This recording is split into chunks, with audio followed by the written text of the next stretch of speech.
Hi, everybody. Good morning and welcome to this Social Business Wales network. Thank you very much for joining us today. It's great to see you all. So my name's Elizabeth from Social Business Wales. Just hear a bit of feedback there. If you could just put your microphone on mute if you can. Thanks. Yes, so welcome to this network today. So we've got about an hour with you all, and it's really great to see you all here. So as I said, I'm Elizabeth, and we're recording this meeting today. So if you're not happy about that, you can put your camera off. But it is really nice to see some of your faces, and I'm sure the presenter today, Sue, will be really happy to see some of you. So that's great. If some of you don't mind keeping your cameras on, that'd be lovely.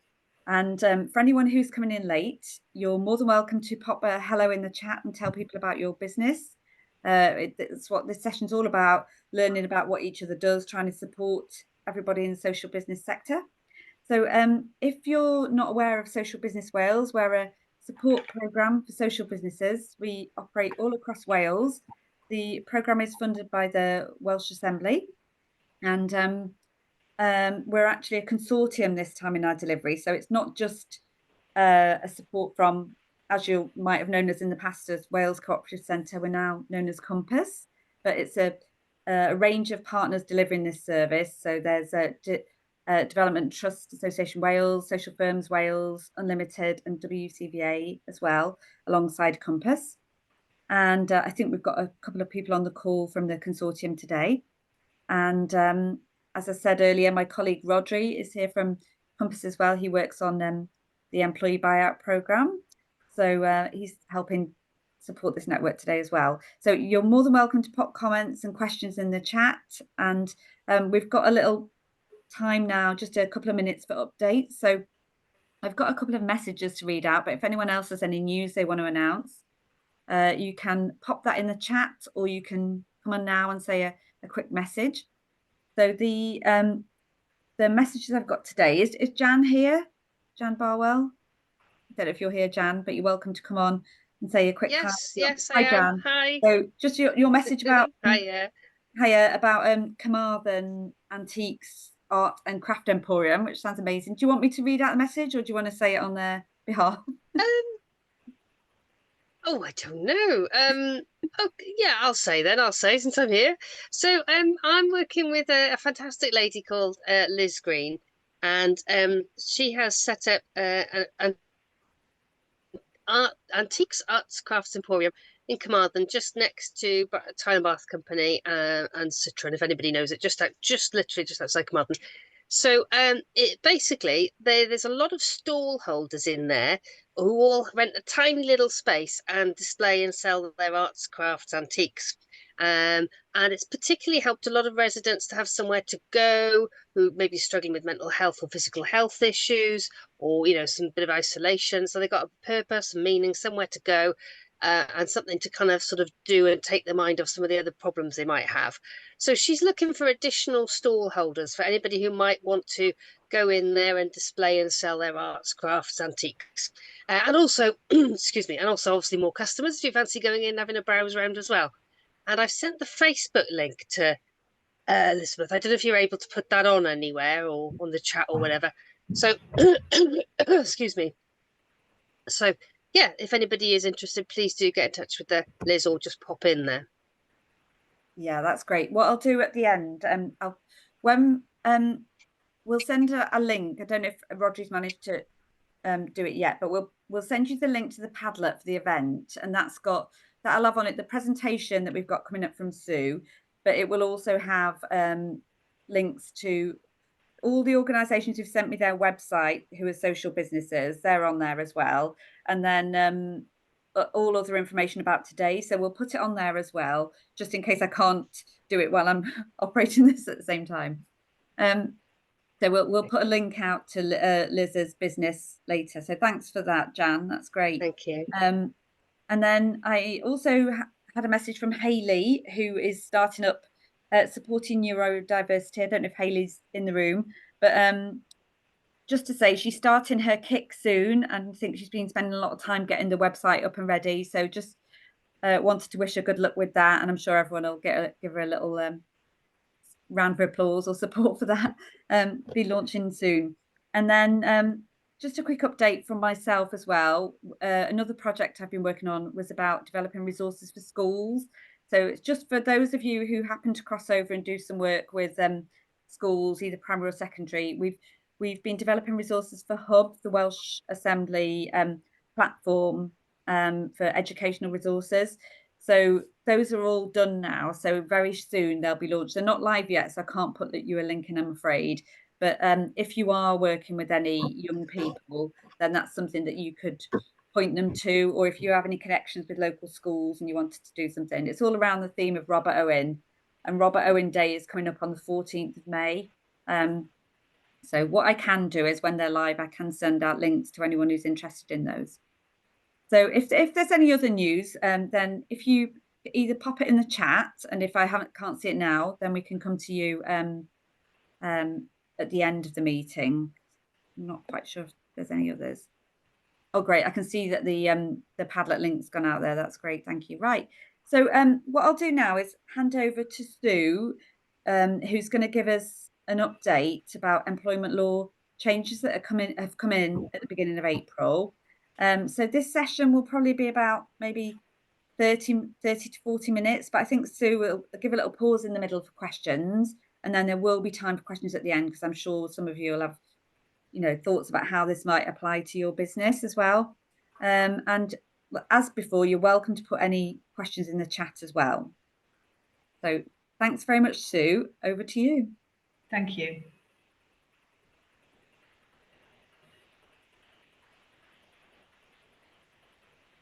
There we are. Thank you. Well, Bore da, good morning, Croeso. Welcome to our employment law briefing session this morning. As Elizabeth has said, I'll be talking at you rather for this session. It's not particularly participative, but by all means do ask questions when I offer the opportunity. We'll come up for air about halfway through, then again at the end of our time together.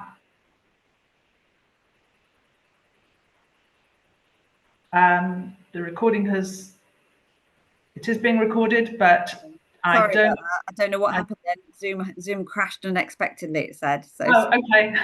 As long as everyone's still here, no problems. Absolutely. I don't see the slides though. Right, okay, just bear with me then.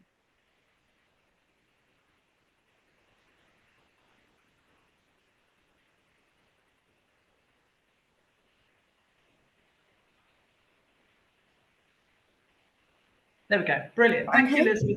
Brilliant. Yeah. I was just about actually to extend a big thank you to Elizabeth, because I know she's juggling a lot and toggling around various pieces of IT. So it's a big thank you, diolch yn fawr iawn, to Elizabeth for helping us with this, and to be my resident page turner as we work our way through the slides. As I said, I'm Sue Wilmore. I'm an independent HR advisor. My paths have crossed with some of you over the years. I delivered on the HR framework, both for Wales Cooperative Centre and latterly for Compass.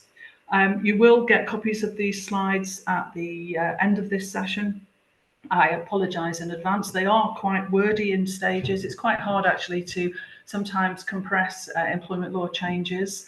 They're necessarily quite wordy. What I'm aiming to do in this session, however, is highlight some of the key changes. Don't worry, I won't be reading them out word for you, but hopefully they will serve the purpose of both being a presentation for you, but also a further resource for you as well. So the purpose then of the session is to introduce you to the 9 new pieces of legislation that have come, indeed a plethora, an unprecedented year for changes in employment law. Businesses are going to need to revise policies and processes to ensure they remain compliant and avoid any potential claims. So forewarned is indeed forearmed. And I guess the backdrop to all this really is in a post-COVID landscape of people's expectations around work perhaps having changed, with people thinking more flexibly about work, societal changes, the Me Too movement. So we've got additional thinking and legislation around sexual harassment, thinking more about the 2 million carers we have in our workforce here in the UK, and so some carers legislation as well. as well as some of the family legislation coming through too. So the backdrop really is in a post-COVID landscape with changes and expectations around work and balancing work with life. And I think you see that enshrined very much in this legislation that I'm going to introduce to you this morning. So thanks, Elizabeth.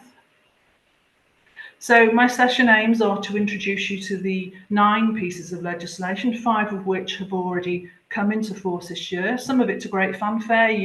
If you were listening to the news a couple of weekends ago, you will have heard quite a lot on the headlines, particularly about flexible working. We'll then look ahead to those 4 new pieces of legislation coming ahead towards us later this year, July and then autumn 2024. And we'll start to think about what social businesses, either if you are one or perhaps work with a social business, and what perhaps they now need to do to agree, embrace this legislation, translate what it means for them, and to put it into their own policies and procedures as well. So there's some session names there. I've also put at the end some signposting to some of my favourite websites, really, one of whom is of course ACAS, but some go-to websites I've signposted you to. You will have your own, but I have put at the end of this some signposting for you to do some additional reading around this legislation, and there's some great pointers about what you want to do next on them as well. Thanks, Elizabeth. Okay, so already in place then, 5 pieces of legislation. What I'm going to do is introduce you to each of these 5 in a little more detail in a moment, but just to work my way through the list, we've got new legislation, or amended legislation, I should say, around flexible working. Paternity leave changes came into effect again on the 6th of April. Carers leave is actually not an amendment, it's a new piece of legislation. We've got extension of protection during redundancy for those on family leave, and we've got some interesting changes to holiday law as well. So we'll take a look at those in more detail. Thanks, Elizabeth. I'll pause once I've been through the detail of those 5 pieces of legislation, which will be about halfway through, just to come up for air a bit and see if you've any questions at that stage. I'll endeavour to answer them, but with that kind of health warning, it is new legislation, so I may not necessarily have all the answers here today. I'll endeavour to find out for you if I can't answer. So we'll pause once I've run through the legislation in place. We'll then look forward to incoming legislation, those 4 pieces that you can see there on the screen: allocation of tips, sexual harassment, predictable working patterns, and neonatal care. So the 4 pieces of legislation on the horizon for later this year.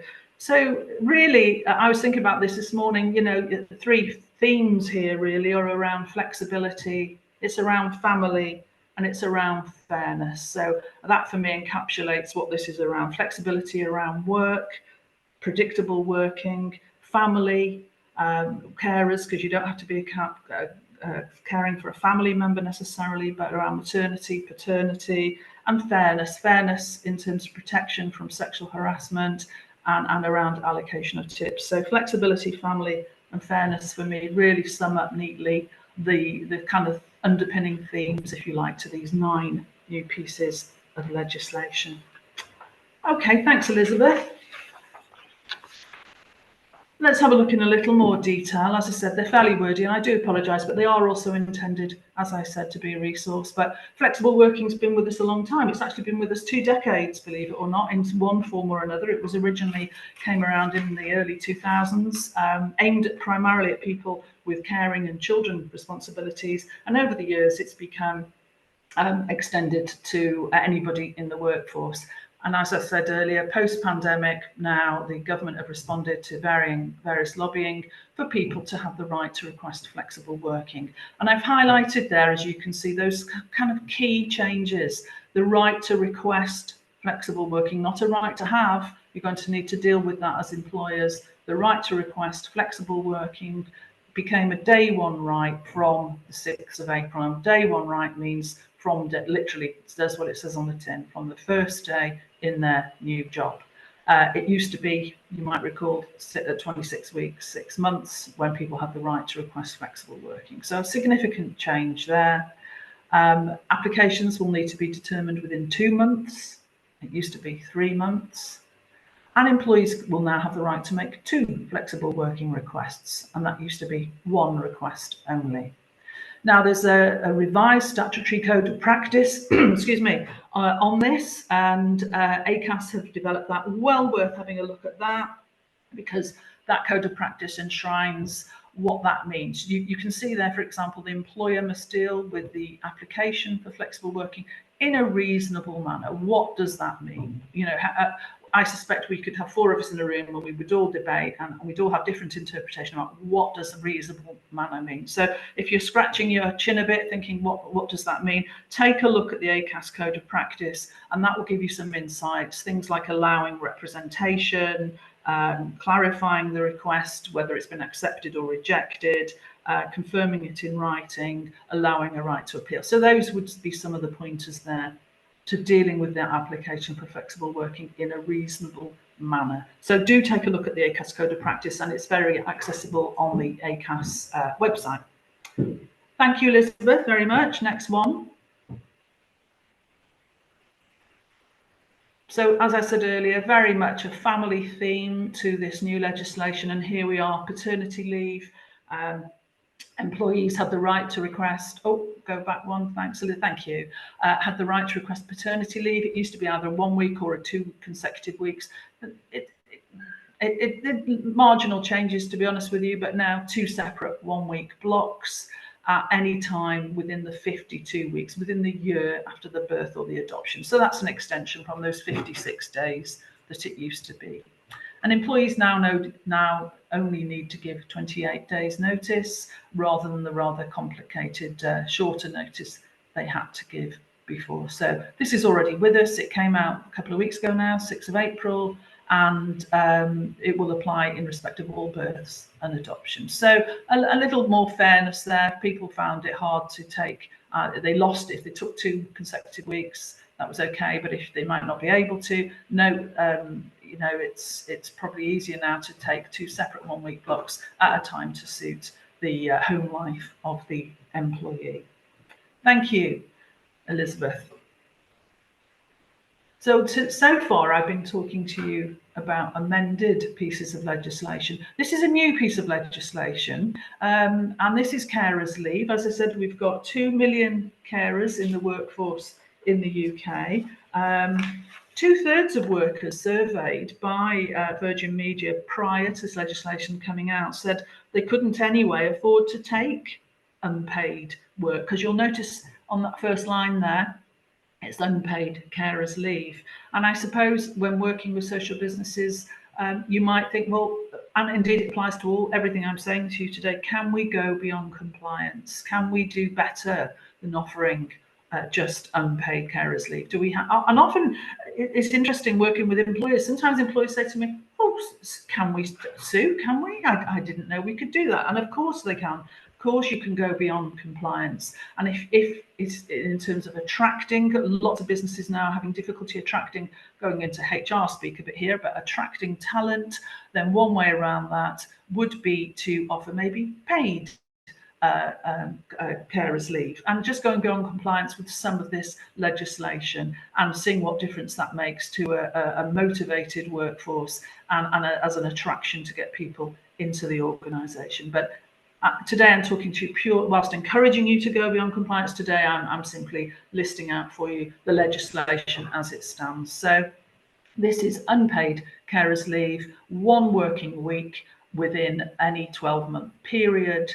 And employees, if they have more than 2 caring responsibilities, it is only 1 week. So they can't apply for it twice if they have 2 carers that they need to attend to. If an employee, for example, works 3 days a week, then a week would be determined as 3 days a week. But it's unpaid. But news reports suggest that people would welcome it. It saves them having to book annual leave to attend to a carer's needs, and they don't have to put their request in writing or give their employer evidence of their dependents' care needs. So it's a much more straightforward approach now to attending to a carer's needs. So carers leave, it's unlikely you may have, but it's unlikely you'll have a carers leave policy. So this would be a perfect example when you might need to think now about how we enshrine this and have this in our suite of employment policies. Thank you, Elizabeth.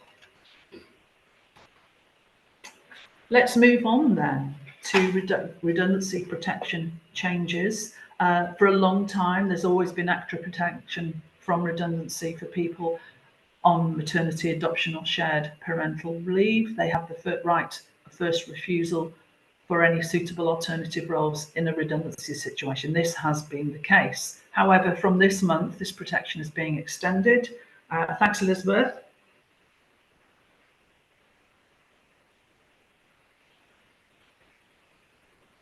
And as you can see there, it's now being extended to people who are to pregnant employees, and they will have that protection from the date they notify their employer of their pregnancy until 18 months after the birth. So what that means is if an employer is having to consider redundancies, they would need to take steps to also help keep pregnant staff in work before anyone else. Failing to follow that note could lead to possible sex discrimination claims, unfair dismissal claims, and uncapped compensation. The same protection applies to those, as I've said, who take maternity, adoption, or shared parental leave. So, well worth thinking about that in the unlikely and unfortunate event an organisation is thinking about redundancies. So this extension has been extended to pregnant employees as well. Thank you. Let's move on and take a look at changes to holiday law. Now, it's particularly wordy, this one, but holidays, if I get queries about anything, it's generally around holidays. Holidays are very hard. If anybody's ever sat down and tried to calculate holidays for their employees, particularly if they're part-time or 0 hours, you need to reach for a packet of paracetamol. Here are the changes to holiday law from April 2024. There are new rules around people who are part-year workers. That's employees who have at least 1 week a year when they don't work. So for me, that's somebody like a seasonal worker, maybe working April through to October, then the cafe or the business closes, and then they come back again the following February, March. Or people who are irregular workers, so paid hours of work in each period are variable. So it could be people like on 0 hours, for example. So here's some guidance for you. Now, this is one that we're straying really into the realms of payroll here. So if you have payroll providers, I've put a footnote there to say, think about not only about your policies, your terms and conditions of employment, talk to your payroll providers about how you can calculate this. You now have this key change here. You can pay these workers at the rate of 12.7% during the pay period, or pay them holiday pay when they take the holiday, which is not unusual, or, and this is the key change, pay rolled up holiday pay. So it's an additional supplement which represents their holiday pay they've earned in that pay period. So as I say, we're getting a bit complicated here. And there's two things to mention here. You might have read about it. One is the 12.7% calculation came under some scrutiny last year. And prior to April, we weren't allowed to give people rolled up holiday pay. So if an employer said to me they were doing this, I'd have to say, oh, please don't, please go, because actually you shouldn't be doing that.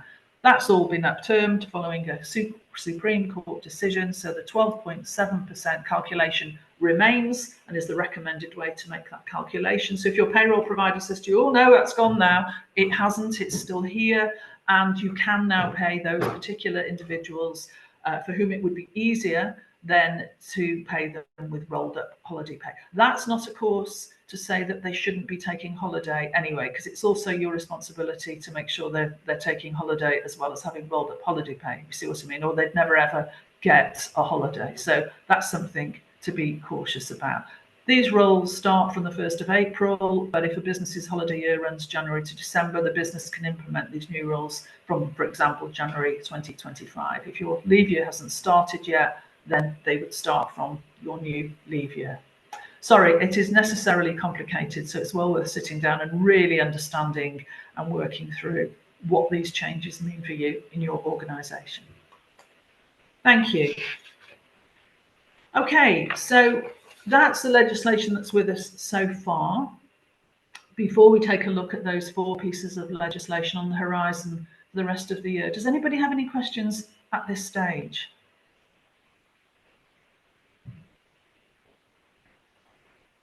You're on mute, I think. Could you feel free to unmute yourself if you wish.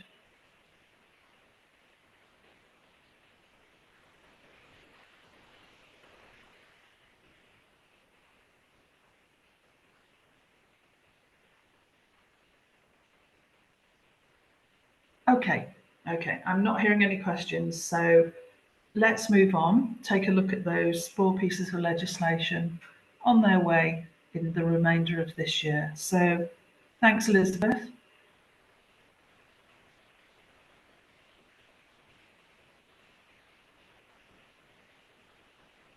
Okay, so we've got the 4 pieces of legislation I reminded you of earlier around the allocation of tips coming in July, sexual harassment from October, predictable working patterns from October, and then neonatal care. It depends what you read. Some commentators say it's coming in later in 24. Others say it's early 2025. Nevertheless, an important piece of legislation, and it's coming very soon. So I can't offer you a specific date on that last one. Oh, Rodri, thank you. Rodri's there. Yeah, absolutely. That's a great idea. Put questions in chat and then we can deal with those as we go. Thank you, Rodri. Diolch. Okay, let's move forward then. Take a look at allocation of tips. Well, the backdrop to this was that people were not receiving the tips from their employers in the way they should have. And tips were being included in the hourly rate, which if you're on minimum or living wage doesn't amount to a huge amount anyway. So this is a determination to make sure that people are getting tips in those industries where they receive tips, cafes, restaurants, hairdressers, fairly. So from the 1st of July, employees can get 100% of the tips they receive without deductions from their employer, other than, of course, taxable deductions. They must be paid by the end of the month, following the month in which the tip was paid, and employers must have a written policy explaining how the tips will be allocated and maintain records of tip allocation for 3 years. So significant changes from that rather casual, leaving a couple of quid in the saucer, significant changes now to the way that tips are both given and recorded, and a policy about them and who receives them. So employers would be well advised to think hard about how they're going to deal with it, if indeed allocation of tips is within your realm as an employer. There's a new statutory code of practice. It's not out yet. The government have consulted on it, and we'll talk to employers about that. So if it does impact you, then take a look at that statutory code of practice when it is published later this year. So next slide, please. Thank you. So once the law comes into effect, as I've said, there'll be a written tipping policy, keep records of staff, of tips given to staff, have a fair process of resolving issues and concerns from staff, because it's quite a contentious issue, tips, so be ready to deal with any contentious issues and queries. And this is an interesting one. Have a process for managing customer queries about tipping records. So if you, like me, and you like embarrassing your children in restaurants, I'd be interested to know how they deal with the tips and make sure they're distributed fairly. So they need to be aware of that as employers, and for managing customer queries about the allocation of tips as well. So an interesting piece of legislation, an unusual piece of legislation, I think. But when you dig down to its requirements, quite a significant one too. Thank you. Next slide. Okay, sexual harassment. I mentioned earlier the Me Too movement, societal changes, expectations around sexual harassment and how it's dealt with on the back of that. There's also been some well-publicised cases. McDonald's and the CBI are two that spring to mind if you were sort of thinking about the news about this in the last 18 months. The Office for National Statistics say that overall 5% of people aged 16 or over reported experiencing at least one of the forms of sexual harassment in the last 12 months. Prevalence was approximately 3 times higher among women.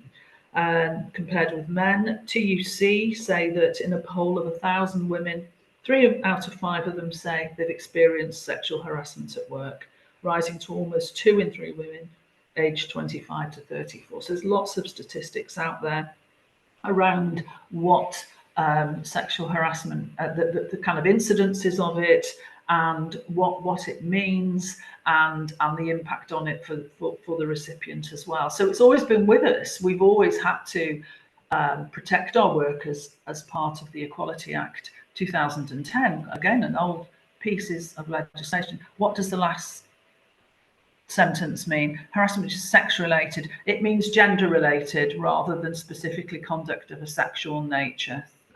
It's not included. This is predominantly about demand people who've this is Unison's words. People have reported incidents around being kissed, derogatory comments, demands for sex in returns for favours, sexual assault, crude banter, or jokes were the most commonly reported by 3 or 5 workers. Okay, but let's take a look at that legislation. Sue, sorry. When you get to the last sentence, someone's just asked for a bit of clarity on what the last sentence means. Yes, I've just dealt with that. Yeah, Sorry. It's not sex related, and that's why I've read out some of the list of what that means. Sex related. It's about the kissing, demands for sex, crude banter, jokes. That's covered. Not conduct of sexual nature. I mean, but on gender isn't in this extension. Although gender, of course, discrimination is in the legislation. Thanks. Sorry. So this new duty means that employers must take reasonable steps to prevent sexual harassment at work. The legislation initially was supposed to say all reasonable steps. That was stopped. So it's now reasonable steps. So the duty now is for employers to absolutely have a proactive duty to dealing with cases of sexual harassment that are brought to their attention. And if we turn the slide, Elizabeth, it's a proactive duty. So employers are going to need to be proactive. This isn't just about saying we've got a policy. The change is motivated by a need to shift from reactive to proactive measures. So I was reading something the other day suggesting this clean air climate, if you like, to create a working culture where sexual harassment is not tolerated, to provide better protection for employees. It is mainly introduced to safeguard women. The statistics I read out earlier will tell you why, but it does apply to all genders. Even if there isn't a case against the employer, employees will still be able to make complaints to the Equality and Human Rights Commission if they see their employer hasn't taken any preventative steps. So if they're still noting that crude banter, even if it hasn't been aimed at them, but they still feel it's making an uncomfortable environment, they can say, hey, employer, what are you doing about this? What are you doing to stop this climate of crudeness in the workplace? So employers really do need to take this quite seriously. And as I said, it's more than just having the policy. Does it need revising? Is additional training needed? Are risk assessments available? Is a reporting system in place? What about third parties? Third parties are not part of this legislation. Third party has come and gone in terms of, first it was in legislation, then it was taken out, then there were suggestions it might come back in this piece of legislation. It's not in law. However, for those organisations where people could be met, late night cafes, kebab shops, pubs, etc., as an employer, you'd be well advised to think about the impact of third parties and on the psychological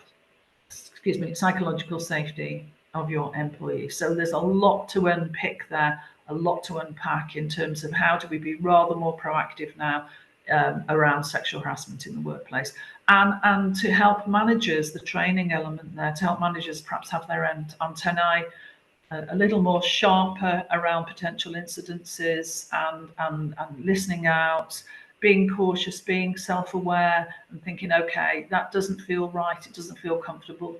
we now have a proactive duty, not just to say, well, we have a policy, we're okay, but to be proactive about it and take real measures and demonstrable measures to say, this is how we're dealing with sexual harassment in our workplace. Thank you, Elizabeth.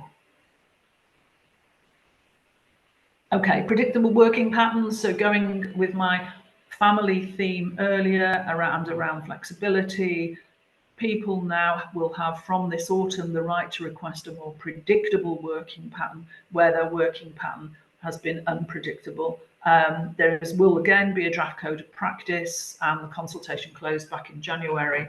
But to sum that up, all requests for a predictable working pattern must be handled in a reasonable manner, should be given careful consideration. This includes taking account of the reasons for the individual's request, as well as the needs of the organisation. So just as there are those 8 lists, there is a list of 8 reasons why an employer can refuse the right to flexible working, there will be a similar list around predictable working. But employers must accept a worker's request unless there is a genuine business reason, one of those 8 reasons not to. And that will be set out in more detail that can give us more guidance in that code forthcoming. But the right to request predictable working, particularly when again one has caring or perhaps childcare responsibilities, or simply wants to know, when am I going to be working? How can I balance work with a home life and know with surety for the next 2 to 4 weeks when I'm going to be required to work and when I'm not. So I can do some planning around that. So watch this space, more detail to come on that one. Thank you, Elizabeth. And this is another piece and final piece of legislation I want to talk to you about. It's about neonatal care. As I said, some commentators say in this autumn, but others say early 25, but it's certainly on its way, and it will give employees a day one right to take up to 12 weeks leave for a child who's 28 days old or younger if they're admitted to hospital for care for more than 7 days. So if employees meet the length of service and minimum earning criteria, it'll be the same as maternity pay. What this means is that in context, 2 weeks in hospital could use up an employee's entire paternity leave, which we now know is 2 weeks because I mentioned that to you earlier. So this is a way of giving individuals more time to spend with their babies once they're out of hospital. So it's in addition to maternity and paternity leave. Okay, that brings us to the final 2 slides now. I've been through the 9 pieces of legislation, and really this is about thinking, how do we navigate all this? What do we need to do to make sure we can embrace these this new employment legislation? So being proactive is really important. So I've already highlighted some of this, but this does bear reading out, but it's about reviewing procedures, particularly around holiday taking, flexible working, harassment, redundancy tips, any that are affected by the updates. Review them in line with the new legal requirements, because you'll need to be ready to deal with employee requests and any incidents quickly and in line with the latest legislation. Look at your employee handbooks, your policies. I haven't touched much on this today, but terms and conditions of employment, contracts of employment, they may well need to be amended, particularly around the payment of holiday and the tips as well. So you might need to think about terms and conditions of employment being amended. I've mentioned this, but it bears repetition. Think about workplace cultures, developing what I call this clean air approach around harassment. The way we do things around here, putting it quite simply, in terms of our tolerance around harassment in the sexual harassment in the workplace. So think about that, what that means for you, for your workforce, and for those people that supervise and manage the workforce, perhaps on your behalf. Create new policies or update new policies where necessary. Training is key. It doesn't have to be coming on anything formal. It could be just as part of regular team meetings, but training, updating, reminding people of the implications of all this for them is really important as well, as is communication with employees who will want to know. These things have been, this legislation, as I said, flexible working came out to great fanfare, but you only need to listen to the radio and look at the newspaper to see some of the legislation. And so it's well worth being upfront, being transparent and saying to employees, this is the legislation, this is what we're going to do about it. And I've already mentioned this, but it's well worth talking also to, if you have payroll providers, to think about those annual leave calculations and work out what that means for your organisation as well. Okay, keeping documentation as ever, always important, not just for legal safety, but it also shows employers are committed to keeping the highest level of business support. And it's there also as a defence in the event of any claims or any queries. So my final slide for you this morning is just about further resources. ACAS I've already mentioned, a real go-to, one of my favourite go-tos in terms of guidance. Lots of templates there, policies, codes of practice, whether they're published or in consultation. There's lots of free e-learning and webinars. So if you ever thought, well, I've got an hour next week as part of my own continuing professional development, I strongly recommend this. I do it myself. Register for the free e-learning that ACAS offer, and you can sit and do half an hour on absence management, dealing with holiday leave, discipline and grievance, and so forth. So they're great packages, and they also offer from time to time webinars. You can sign up for all these too. They do, of course, offer paid training as well. It doesn't cost a lot of money, but there is also paid training delivered by ACAS too. Citizens Advice Bureau, they offer particularly good, I think it's quite crisp and a transparent written guidance on their websites. And again, it's well worth going to them, particularly around any employment law changes, and they're very readable pieces of guidance too. Working Families is the UK's national charity for working parents and carers. So again, they've got templates, policies, and it's sometimes good to read about some of the backdrop to some of these changes. And these will be the organisations, the next three I'm going to read out to you, who have been instrumental in introducing this new legislation here in the UK.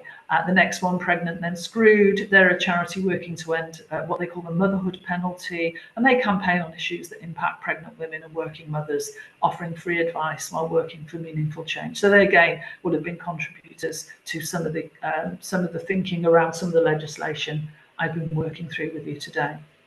And then finally, Carers UK, advice and support for carers as well. So there are lots and lots, and a quick Google search will return for you dozens of resources. But these are some of my key resources in terms of the legislation that I've been listing for you today. So that's been something of a whistle-stop tour for you. You'll need to sit down with a very large cup of coffee and think and digest what that all means for you, for your policies, for the way you do things in your organisation, for your terms and conditions of employment. I hope it's been useful. It was only intended as an introduction, and if you have any queries now, please, I'll endeavour to answer them if I possibly can.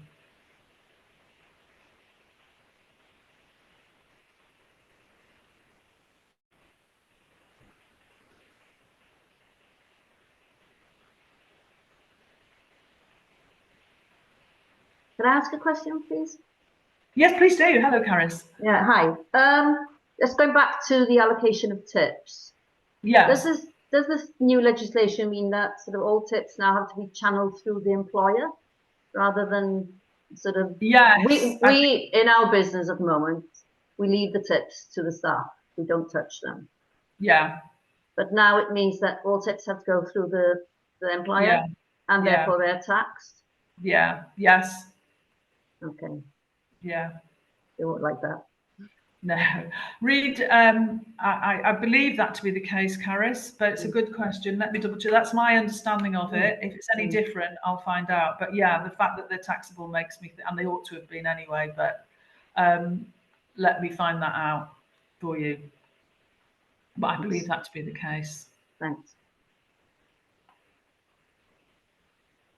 And if we're going back to the carers one, sorry. Yes. Yes. What is the documentation or the proof or the that they need to show that they need? They don't have to. They don't have to. They can. They don't have to prove to you they have an individual for whom they're caring. Neither do they have to show you documentation of hospital appointments or anything like that. It's very much a trust-based process as far as carers is concerned. That said, when you're working in an environment, particularly in a small business, chances are you know that they are caring, and it doesn't have to be a family member. It could be, you know, Glenys next door who lives alone, but for whom I have a long. The keywords are long-term caring relationship. So it's unpaid anyway. So it may or may not be convenient, but it is unpaid. But they don't have to show you any evidence. Thank you. Sue, it's Rodri. We've got a question in the chat. Yeah. I think it's relating to tips again. I'm not sure if you can give some more detail on this, but what happens if drinks are bought for staff? Drinks. Any idea? By whom? Drinks by whom? Customers buy a drink for a member of staff? Oh, I see. Like, I have one for yourself. It's a Yeah. very good question. I don't know the answer to that. I suspect. Shall I elaborate on my question? Please. Sorry. Hello, Paul. Thank you. So, hi there. Sorry, I've got a terrible cold, so I'm not a brilliant sight to see. That's why I switched the camera off. What it is basically, so we run a social club, and quite a lot of the time, rather than tips, members buy drinks for staff members, which can sometimes rack up to quite a number of drinks over a period. Right. So it's basically drinks as opposed to cash, if you know what I mean. From a tip, I suppose it's a tip, isn't it? But it's not in a monetary form. Do those drinks? So if five, let me understand this, Paul. If 5 people say have a drink for yourself, and they say thanks, I'll have a Coke, Coca-Cola, they could potentially have 5 Coca-Colas lined up to drink, or does that then get translated into cash? No, it doesn't become cash. But it never becomes cash at any point. No. My suspicion is that's okay, but okay. You need to put that in your policy. Right. Something like where a customer offers you a drink, have a drink for yourself, then and whatever protocols I'm guessing you have around that, then say thanks, I'll have an orange juice or something like that. I'm guessing they're not allowed to have an alcoholic drink whilst working. Not whilst working, but they tend to save them up and then they'll have them when perhaps they're not working. Okay, I think that would be okay. I think, but it needs to be that needs to be rather more formalised in your policy. So, in other words, that it's a policy that it can't be exchanged for cash at any point, because at that stage, I'm guessing you're saying that once you change it for cash, that becomes taxable. Yeah, that's somebody says that it's a gift, isn't it? Rather, it's not a cash tip. So I don't think that legislation affects it, but I would certainly in your policy want to make that absolutely clear what that means for you and expectations around that. And actually, that's no bad thing. And I didn't say this earlier, but I'm thinking about that. It's reminded me of something, which is around, I haven't touched disciplinary and grievance policies today, but in your disciplinary policies, you'll have a list of rules, you know, what's acceptable, isn't acceptable, what would warrant disciplinary procedure. So things, for example, around sexual harassment is an obvious thing now to really strengthen in your policy, but things around how you deal with those gifts and the acceptance of them might be something you want to revisit in your disciplinary policy, if indeed, I don't know if it is, Paul, or not, but if it isn't, you might want to think about that. And what would be acceptable and what wouldn't. So some of these sort of cross-reference and think about that from a disciplinary policy point of view. Excellent. Thank you very much. It might well be, I say it's not published yet, but keep taking a look on ACAS and it'll probably be in the Code of Practice for that anyway. It'll be covered in the Code of Practice. Somebody's asked here, I can read it now, Hayley, supporting neurodiversity. Self-employed, none of it, Hayley. This is all about people in employment rather than self-employment. As long as they're genuinely self-employed, that's another topic for another day. But provided they're genuinely self-employed, then no employment legislation would apply.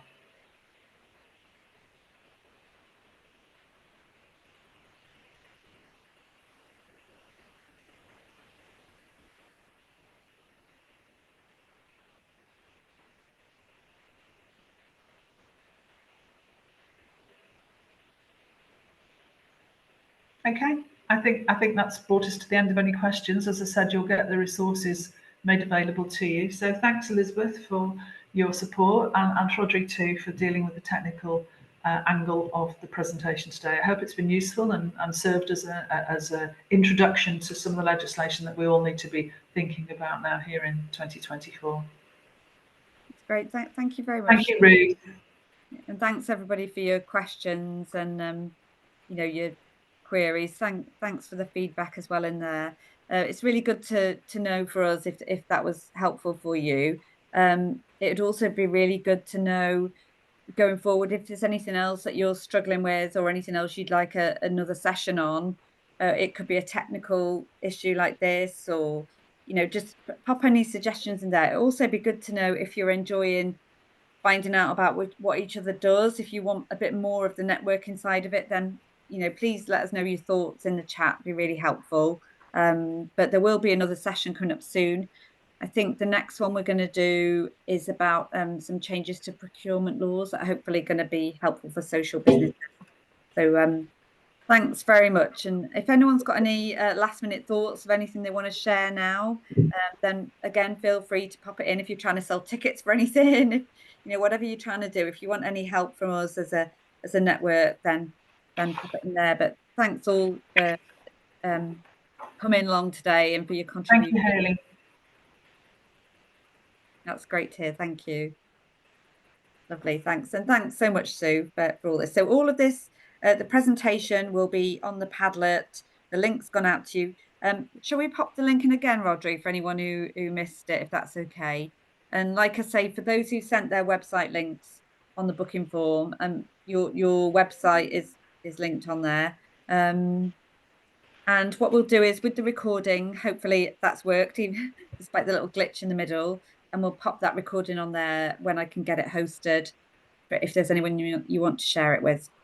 Okay, thank you. Okay, thanks everybody. Right, I'll try and stop the recording.